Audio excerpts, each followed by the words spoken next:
We are. Yes, I think we are. Welcome, welcome, welcome, everybody. Hola, buenos dias, buenas tardes. Hi. Welcome to the Katie's Arms, although clearly we're not at our normal pub location. And also, I'm going to discuss a little bit what the F have I come as, but we'll get into that in a minute. Anyway, how are we all? Hello, my loves. Now, I have made a purchase of this specifically for Katie's Arms. I found something that had Merlot written on it, so I'm very happy with that. Cheers, everybody. Well done. You survived another week of absolute insanity on Planet Chaos. I mean, seriously, the world gets mad, more mad by the day, does it not? How's everyone doing? Louisiana is here. Hello, Louisiana. Hello, Katie. Hello, my love. Malta is here. Oh, this is so fun. This is Eurovision. So there's a Eurovision theme, mostly because I appear to have come in fancy dress. Hello, Alaska is here. Alaska, 12 points. Okay.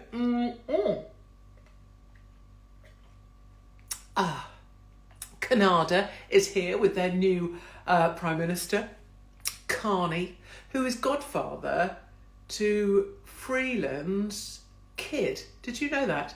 Only sane person to say it like it is. Yes, I am. Sending love from California. Oh, apparently nobody in Europe realises that California makes wines and sparkling wines. I mean, fuck me. Now that Trump's put 200% tariffs, or he's going to, on French champagne, all of the wankers that don't like Trump are like, oh well, no one else can make champagne because only champagne comes from France. La la la la la. Which obviously, blah blah blah. Yes, I understand that champagne is the only country that has the right to call what it produces champagne. But have these people never heard of California? Like, have they never been to Sonoma or any of the wineries? Like, do they not know what Americans are perfectly capable of producing without importing it from the EU? Jesus Christ. South Africa. Buy a donkey. Yes, South Africa still has the best wine. Indeed. So what a point is that wine can come from many places. It doesn't just have to come from France.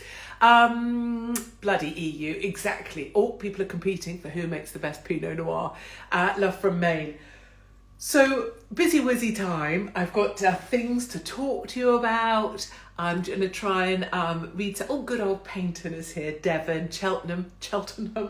Has it been the races or some such? I've seen lots of people wearing, what's that make called?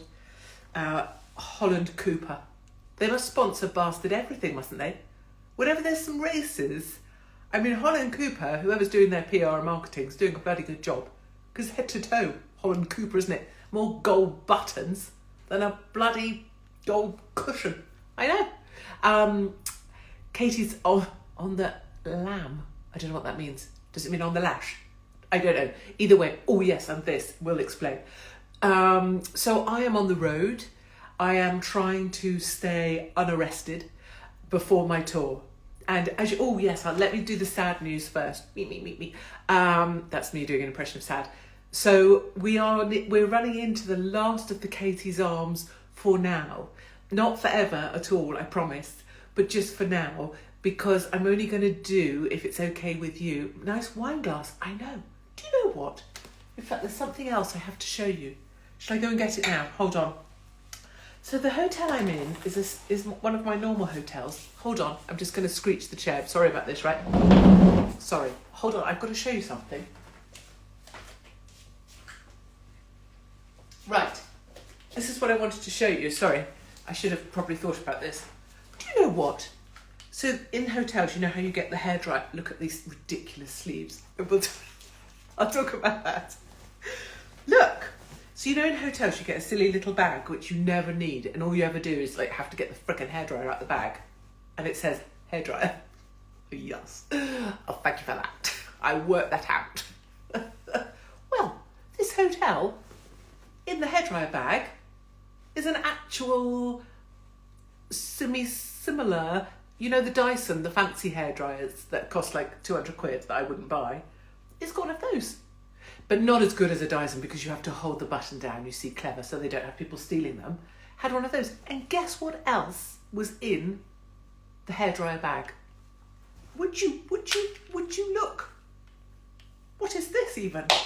I have never seen this in a hairdryer bag before. I don't really know what these do. I've seen people use these. I've never used some of these before. These make your hair go straight, don't they? Drill, baby, drill. Okay, yes, also that. Good. So I think I'm going to have to try these out, which will be disastrous because, as you know, I hardly have any hair. So I'm imagining if you do this with like 3 strands of hair, you just end up with like 3 awkward strands of hair on your head. But I'm very impressed that the hotel has this. So yes, it seems like they have posh things. It's new, you see. I've never known this before. And that's why I have nice glass as well. Right, can we...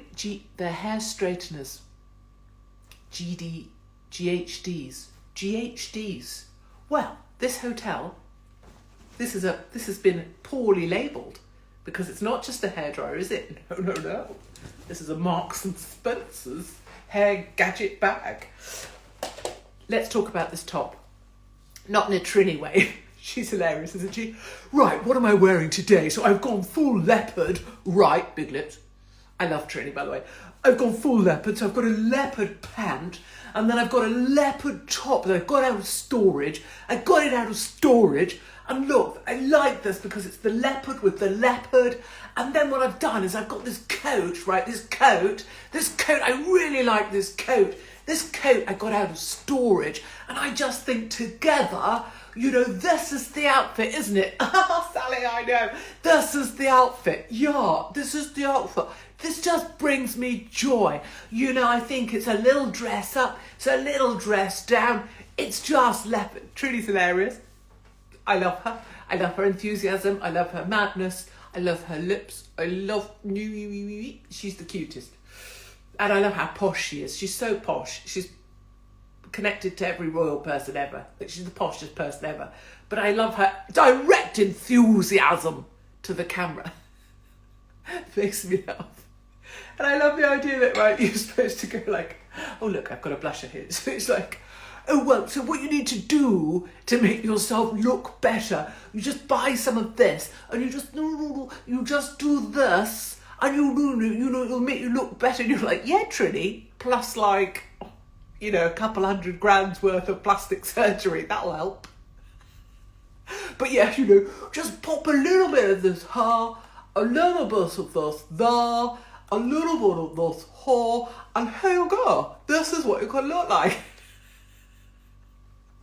Yeah, and go to Harley Street quite a lot. But she's a legend, and I love her. So this top, yes. So you thought I was posh. I'm not posh. I'm a McDonald's girl. I used to be the McDonald's drive-through girl. And if anybody asked me for a blowjob when they were ordering in window 1, so what would happen would people would go to the ordery thing, you know, where you order, and that's me on the headset in the drive-through. They would order and they'd be like, "Yo, can I get a side of blowjob?" And all their mates in the car would be like, "Could I get a side of making you jizz?" And then they would drive round, and what they wouldn't realise was that the bird with the headset was the same bird at the window who was then getting their food, packing it and handing it to them. So I used to do that.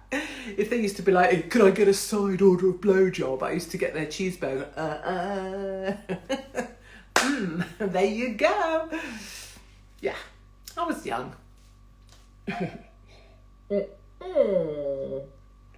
Katie, you were hilarious at Comedy Unleashed this week. Oh, thank you. So that's so kind. There's a little backstory to that, which I don't want to overshare, because you know me, I'm all about wherever we have voices, that's lovely.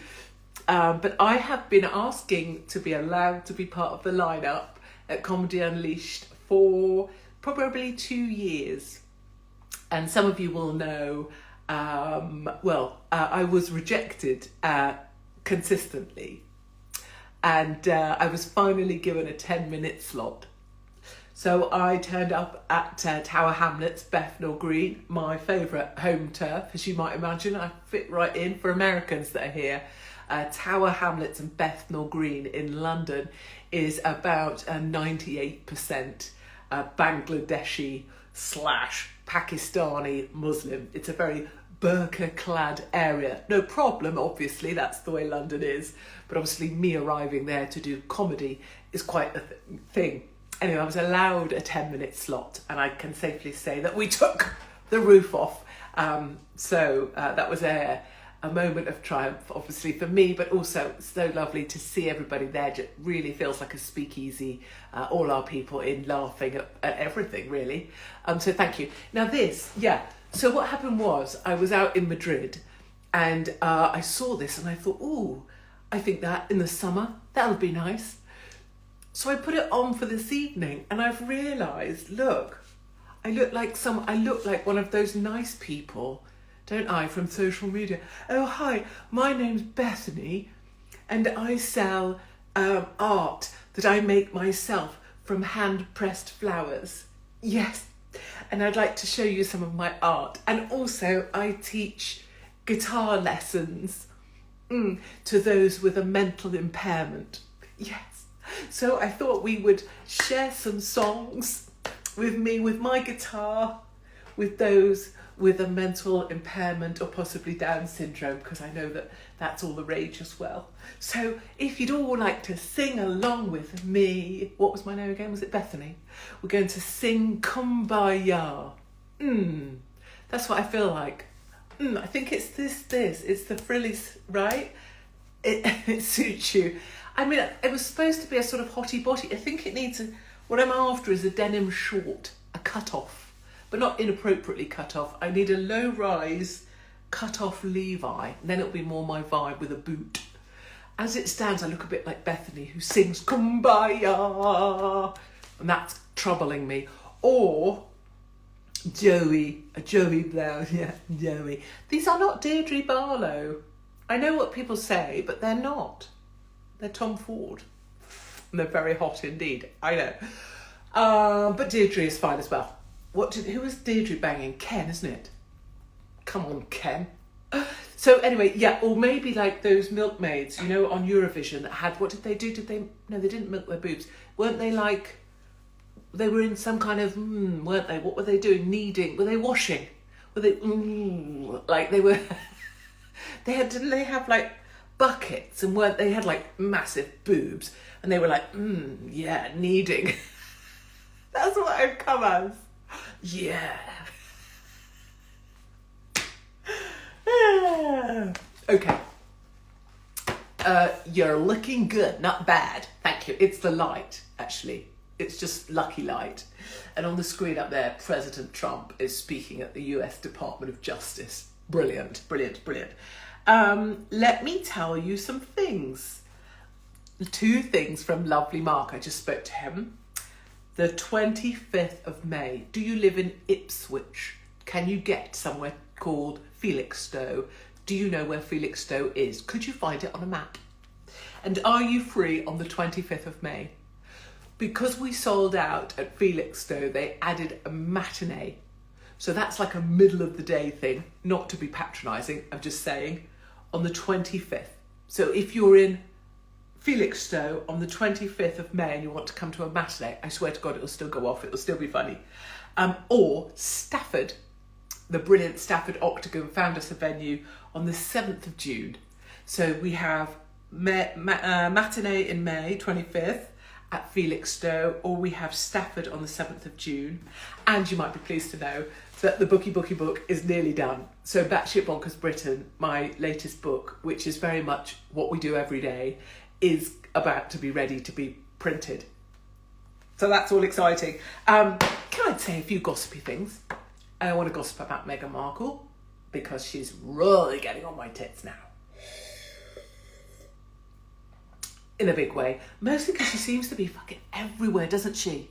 The Bintin Beige. She's just everywhere just because of one cooking show. And I know you can say, Katie, you're part of the problem because you're talking about her. And if you talk about her, it makes the problem worse because you're just bringing the trailer trash out all over again. But isn't it mad that someone like Meghan Markle gets a Netflix programme about cookery? Because one minute it's cookery, the other minute it's a podcast about this. Now she's doing a different podcast where she's stolen someone else's name for a podcast. She's just the beige bint all over the place. I just think we're at the point where we just want Harry to leave her. And then we can have some stories that, might be a bit fun for us. I know. Not very kind. The other thing, podcast, yes.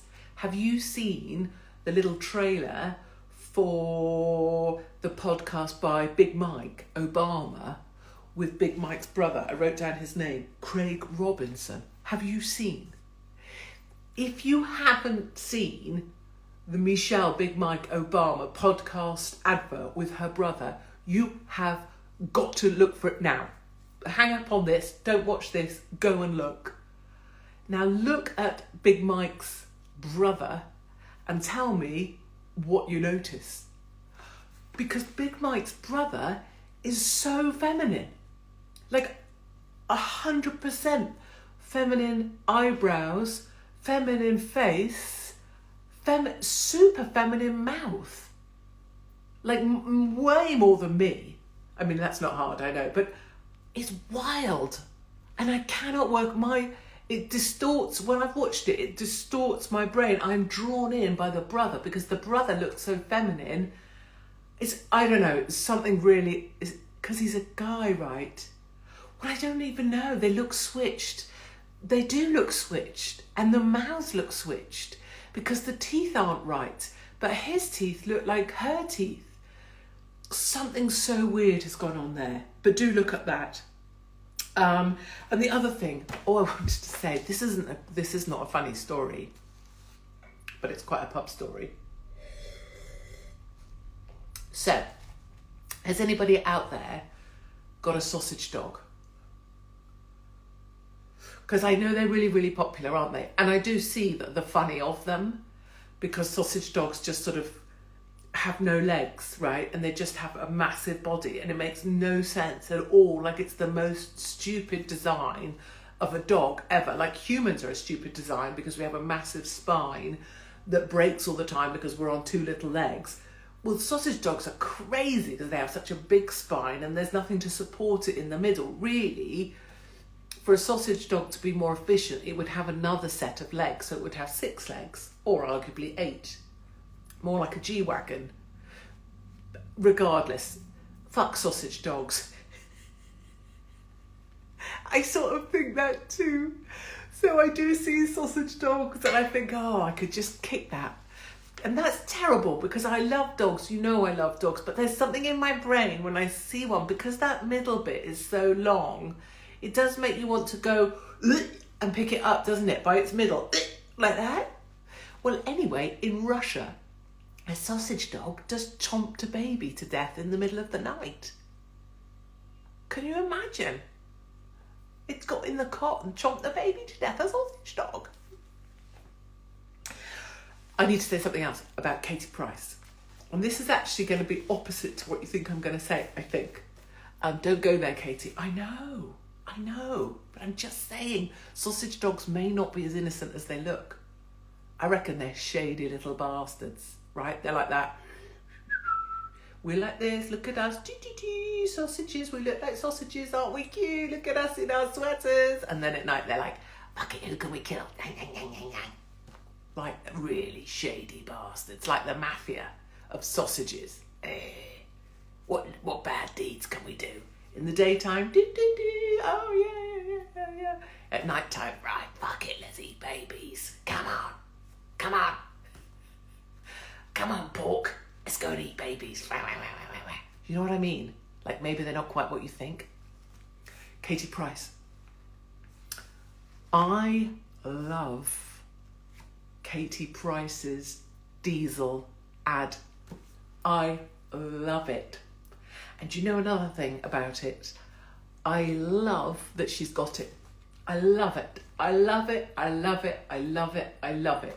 I think in that ad, I think she looks epic, because whatever Diesel have done in their couture way, I think it is genius and perfect. She looks oiled up. Her boobs are pumped up as if they're literally about to explode. Like, they look so sore. They're like, if you stuck a bike pump up her ass I would say 2 pumps, and both those things are going off like a fucking grenade, like and I'm guessing that's what Diesel was going for. Everything is like greased to the max. Her bikini bottoms are literally this big, suggesting that her girl bits are literally this big, right? I'm guessing that's what you're supposed to think. Brilliant. And then I think her bloke's in the background all oiled up as well. I don't even know. I love that she's got that. I love that she'll have been paid well for that. I love that it's like extra, next level. And I also love that, I don't know, I think it's like Pricey laughing at all her critics, which I kind of love. Like all the people that say she looks dreadful, all the people that go on to her social media just to be bastards, all the people that say, oh, you're so thin, oh, you're too thin, oh, you look dreadful. I mean, shit me, she looks like a freak. But what a legend. She scored a Diesel advertising contract. Who does that at whatever age she is, 50 or whatever, 40, I don't know. Good for her. Everyone's always trying to criticise her. Well, which of you have got a friggin' ad for Diesel? None of you. Certainly not me. Jesus Christ, that'd scare people away. So I say good for her. There. Anything you want to talk about? How long before she's bankrupt again? Yeah, no, I know, but she's still alive. She's still going for it. She's still on the road. She's still doing Pricey. And you've got to love a trier. God loves a trier. That's what they say. The Pope didn't try hard enough, apparently. Oh my God. So people are asking, Rupert Lowe, Nigel Farage, reform. I cannot even bring myself to talk about all this shit anymore. It's doing my nut in that the boys can't just sort this shit out. Everybody's got bigger problems, like the fact the country's falling down around us without dealing with boys squabbling. So as far as I'm concerned, they all just need to get over themselves. I think Twitter has been really problematic in all of this. And Rupert just keeps going onto Twitter with another, oh, come on, Nigel, come for dinner. He's obviously being ignored at this point. It's tragic, it's awful, it's horrible. And whatever that bint is with the ridiculous hair extensions, what's she called? Oakshoft, Isabel. A couple of weeks ago she was like, oh, poor little Rupert. Rupert doesn't really have much of an idea about politics, does he now? Poor little Rupert. And she obviously thought she was so clever by being completely obnoxious about Rupert Lowe. And now she's saying, well, I really want the boys to sort this out. Well, maybe you shouldn't have been interfering, should you, Isabel, you stupid bint? And you can take those stupid hair extensions out and take that pot plant, that plastic plot plant, away from behind your head as well, because it doesn't soften your image. Okay, that's me done. What am I saying? Katie, will Trump take over Britain? I mean, he's going to do great things because he's not backing down on any of this.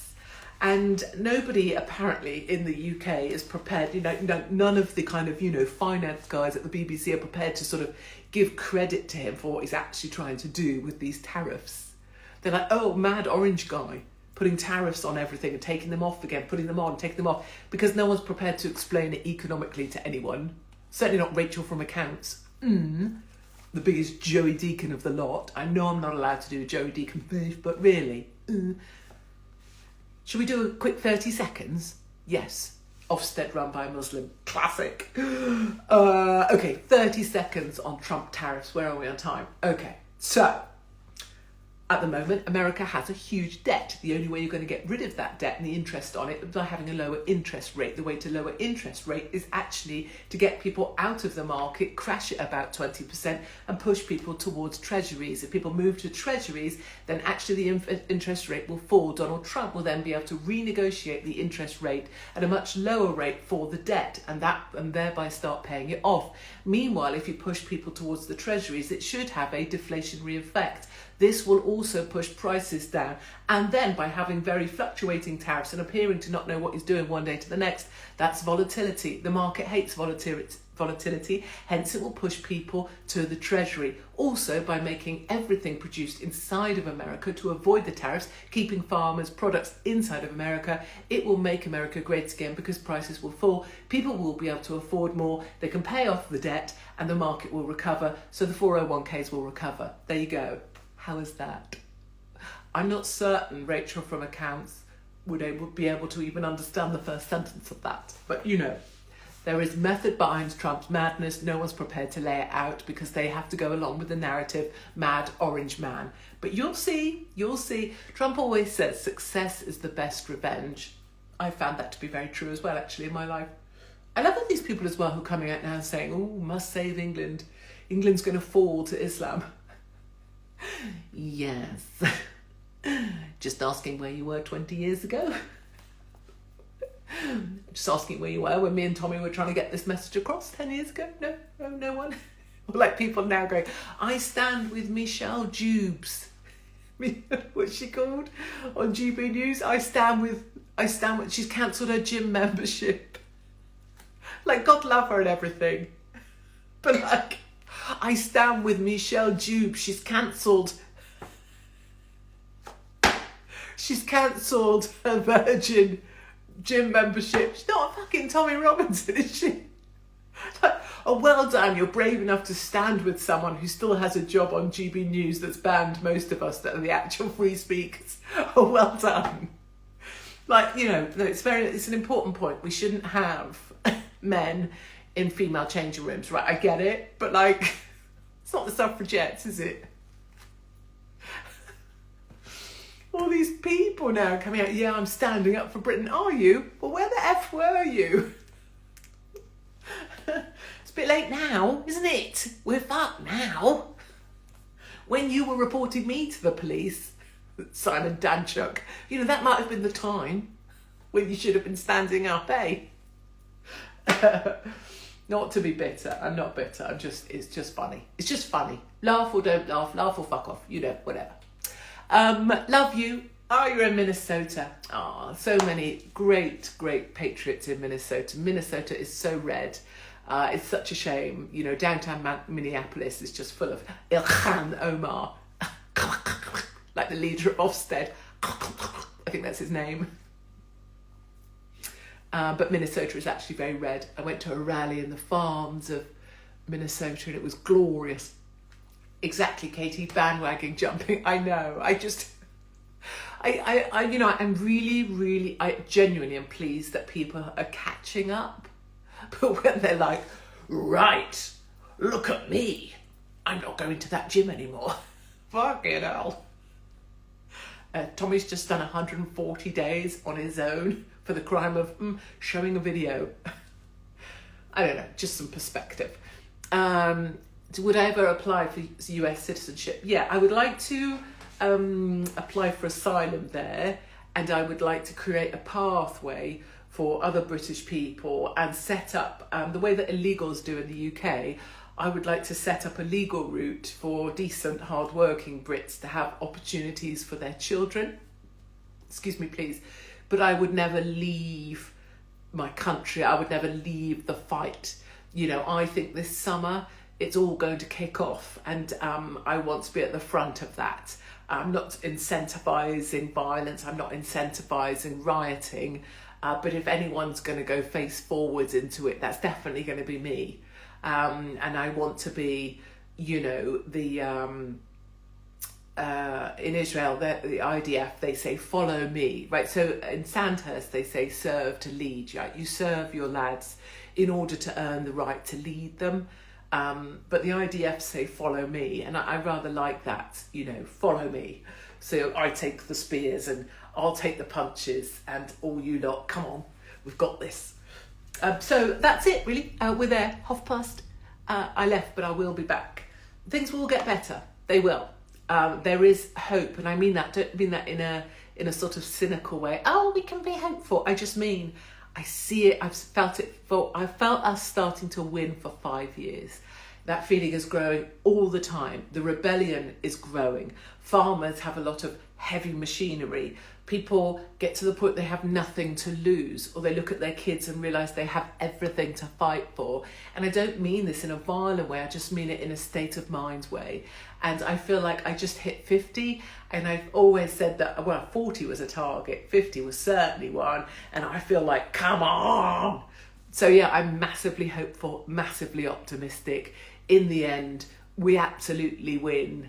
And the arc of humanity always bends towards what is right and true. It's the reason Donald Trump's in the White House and didn't get assassinated. You know, that's not necessarily about religion if you don't believe in that, but things happen for a reason. So this is the hard bit, right? You have to think to yourself, come on then. No, go on. That's not hard enough, right? Like, everyone hates you. You're the most hated woman. Okay, now you've got epilepsy. Okay, now you've dislocated both your arms. Okay, and now the Daily Mirror is going to mock you because you got rescued off the streets with dislocated arms because you were given ketamine. Okay, I'm going to get up again. Do you know what I mean? That level of, I'm going to get up again. Go on then, punch me. Here I go. Do that every day. Keep getting up.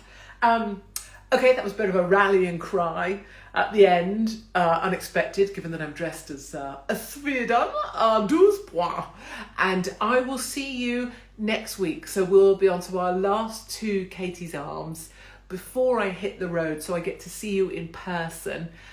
If you've got a tour ticket, start looking for it. Remember what day you're coming. We're going to be doing reminders, but very soon I will be amongst you on the road, and I cannot wait, because this feels like the time to be rallying our good people, and we can all just laugh at the madness together. I look forward to seeing you on the road. If you can come to Felixstowe, come there. If you can come to Stafford, you can come there. And if you're not signed up, if you haven't just left your email address at katiesarms.com, please do, because it means we can just keep in touch with you, and we are going to start a monthly little, from me, so that we can all know what each other's doing. Thank you for your kindness. Thank you for all the support. Thank you to everybody that goes, "Batshit bonkers!" out their windows. I appreciate you. And the people stopping me here in the streets in Madrid, thank you as well. Okay, I'll see you on the road very, very soon.